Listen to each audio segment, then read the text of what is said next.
Bonjour à tous, bienvenue dans ce premier épisode de QuickSolve. Aujourd'hui, nous allons chercher à résoudre cette équation pour tout entier naturel n.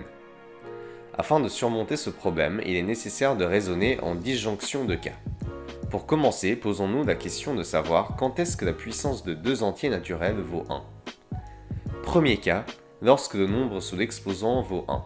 Effectivement, 1 puissance n'importe quel entier naturel k sera toujours égal à 1.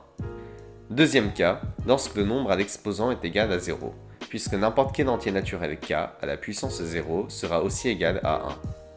Pour finir, si le nombre sous l'exposant vaut moins 1, alors moins 1 à la puissance de k, soit un entier naturel pair, sera toujours égal à 1.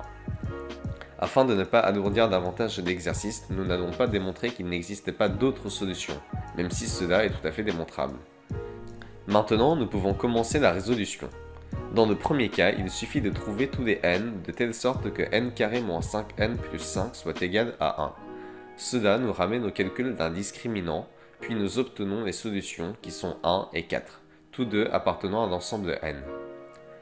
Dans le deuxième cas de figure, il faut résoudre l'équation n carré moins n moins 2 est égal à 0, et là aussi il faut passer par la résolution d'un trinôme. Nous obtenons encore une fois un discriminant de 9, et les solutions sont moins 1 et 2. Moins 1 étant strictement négatif, nous pouvons d'ores et déjà le retirer des solutions dans n.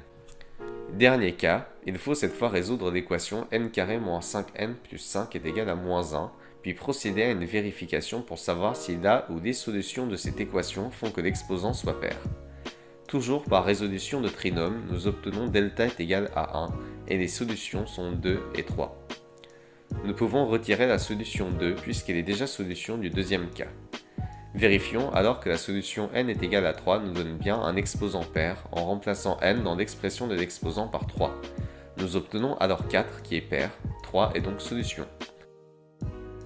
Ainsi, l'ensemble des solutions dans n à ce problème sont 1, 2, 3 et 4.